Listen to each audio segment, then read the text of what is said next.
j'appelle le Lebanese way of life.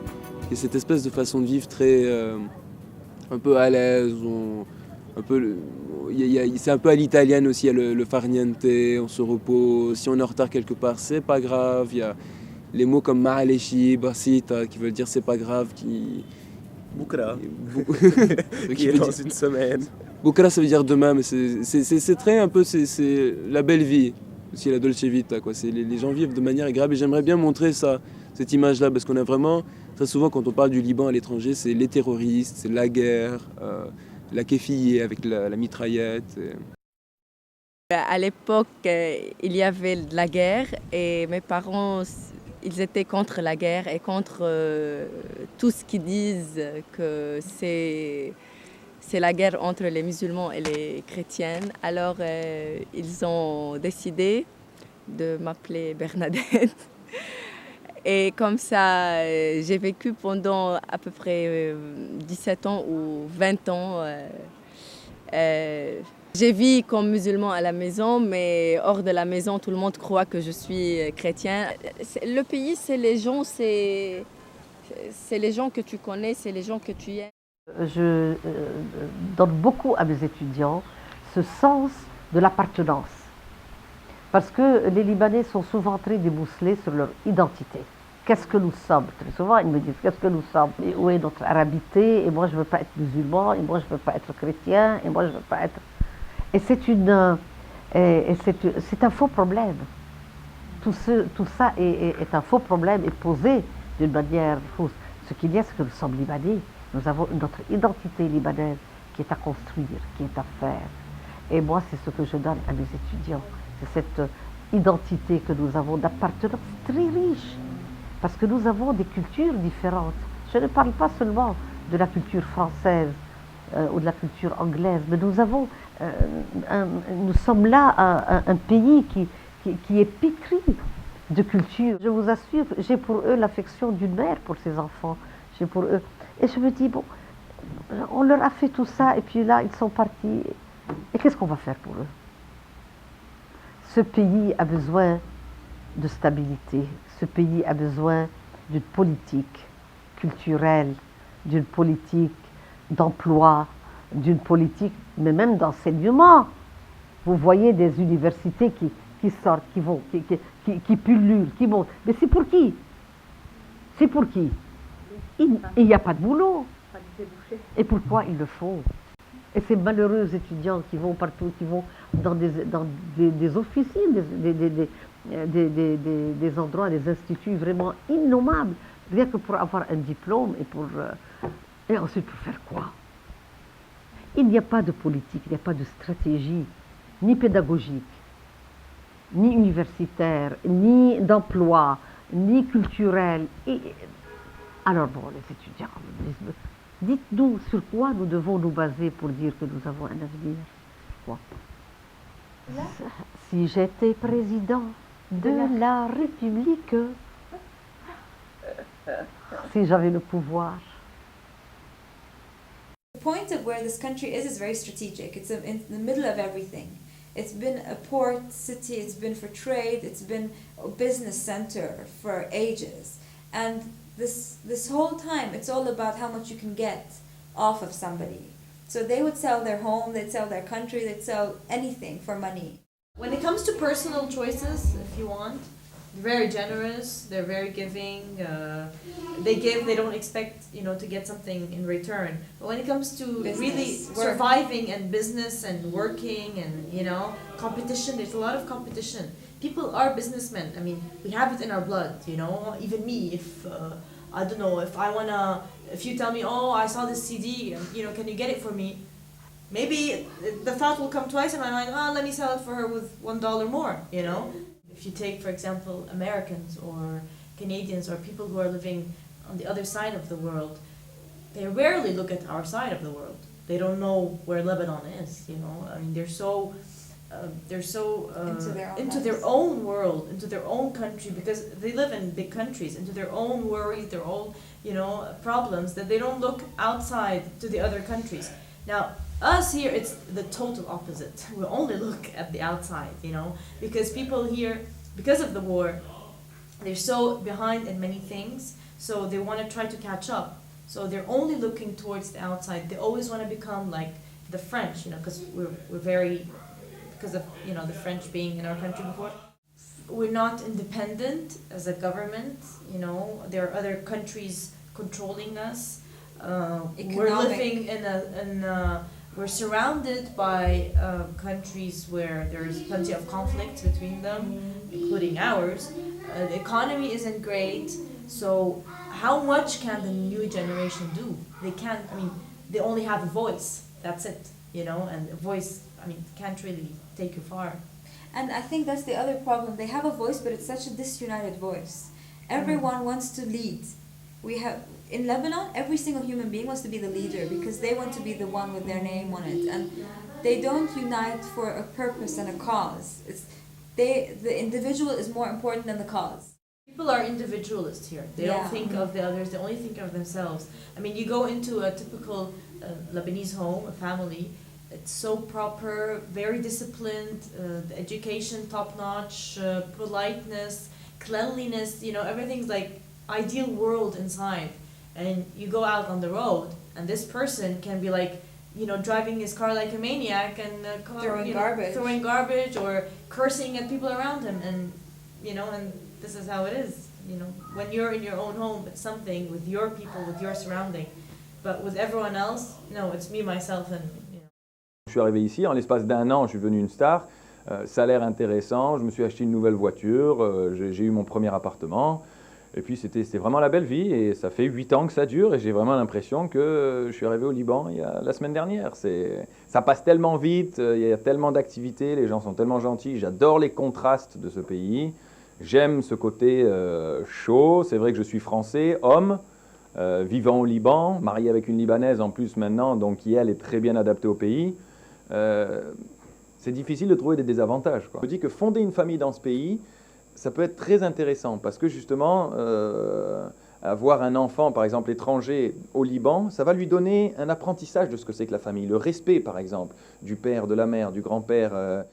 Au Canada, on vit compliqué dans un pays qui est très simple. L'enfant a reçu une baffe de la part d'un professeur à l'école. Allez, ça y est, une affaire d'État, on en parle dans les journaux, qu'est-ce qui se passe, etc. Donc, on vit compliqué dans un pays qui est simple. C'est très simple, le gouvernement fait tout pour vous, plus ou moins. Ici, c'est complètement l'opposé. C'est un pays qui est très compliqué et on le vit très simplement.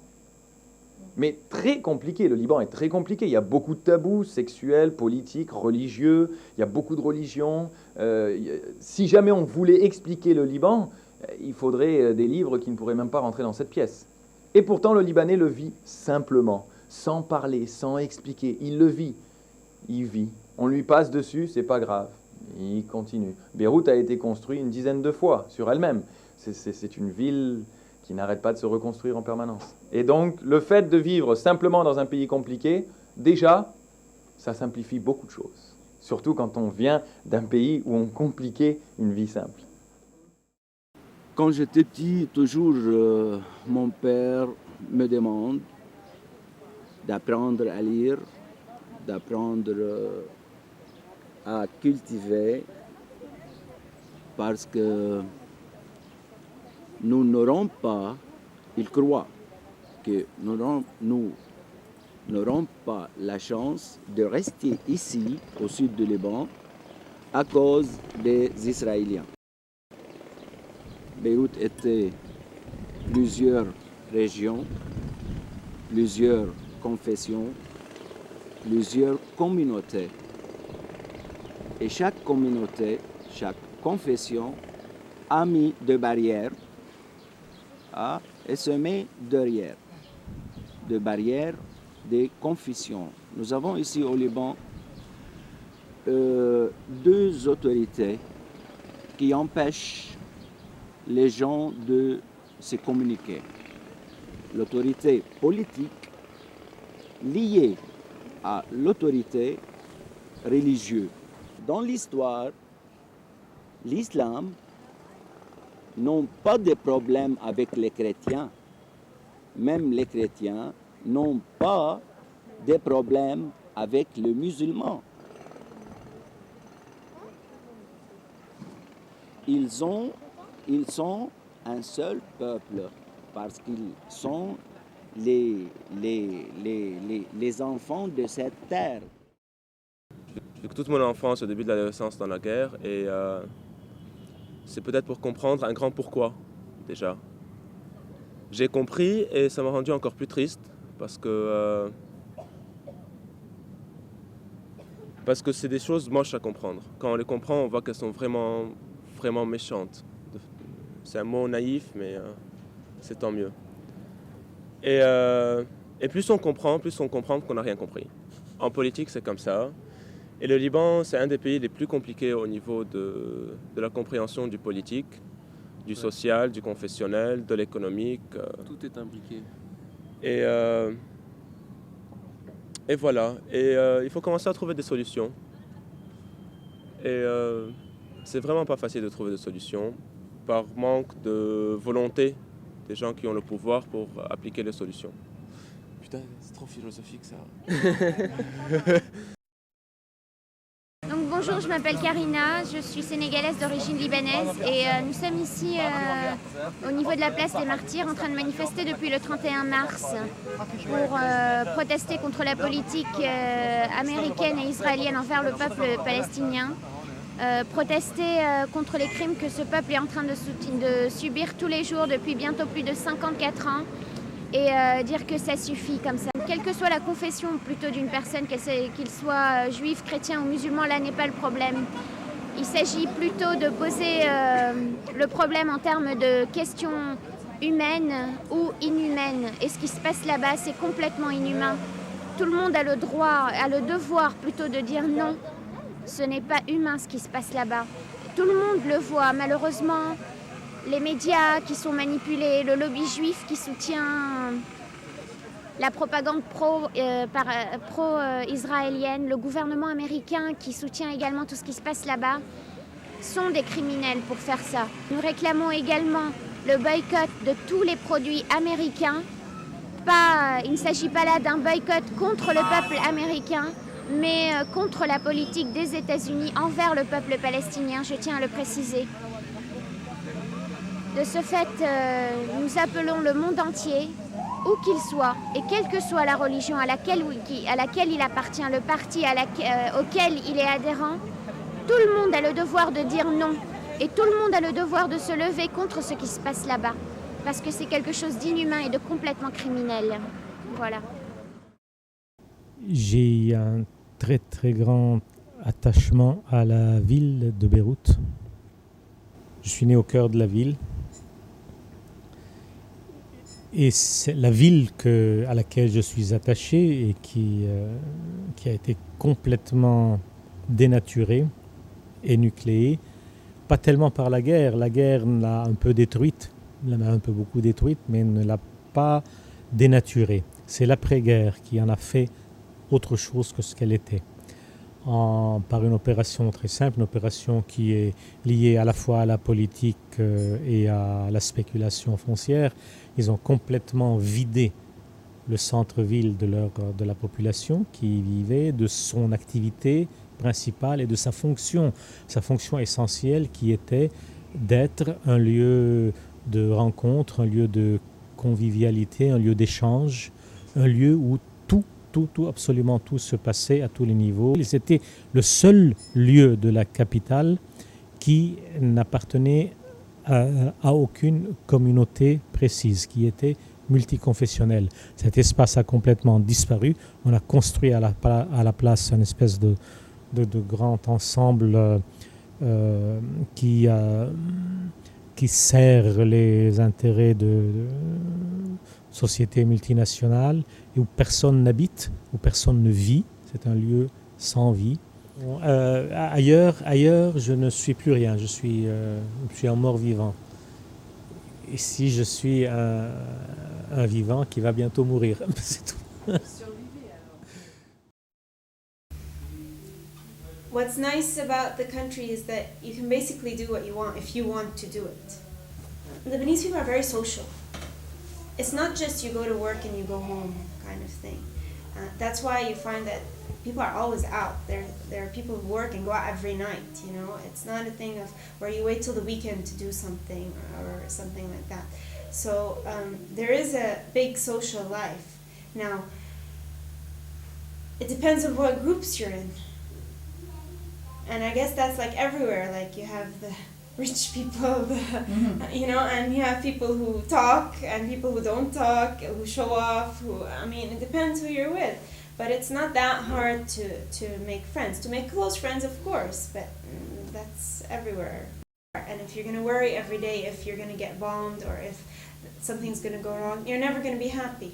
And if you're that type of person, then you shouldn't be here, because if you care about physical comfort so much and basically safety and shelter and all these things, then you shouldn't be here. Because here, I mean, the individual doesn't have that much value to the government. But you're also free. You can pick up and go any day because you don't have these long-term commitments, because there is no such thing as long-term here. I like to be free before marrying and to do very everything. I like to do it because in a free way, not don't want anyone like my parents to be in it. Le peuple, le monde, ils ont tellement de problèmes autour d'eux, mais ils vivent dans une telle tranquillité, un esprit très détendu, malgré tous les problèmes. Pour moi, c'est quelque chose d'extraordinaire.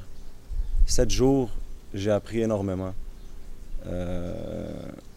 Je considère mes problèmes aujourd'hui minimes comparés à qu'est-ce qu'ils ont, le peuple ici, qu'est-ce qu'ils ont comme problème. Je remercie le bon Dieu, je suis plus reconnaissant, surtout en regardant la façon dont ils vivent. Le mot, c'est extraordinaire, qu'ils sont capables de rester en paix avec eux-mêmes, malgré qu'ils savent qu'ils n'ont pas les moyens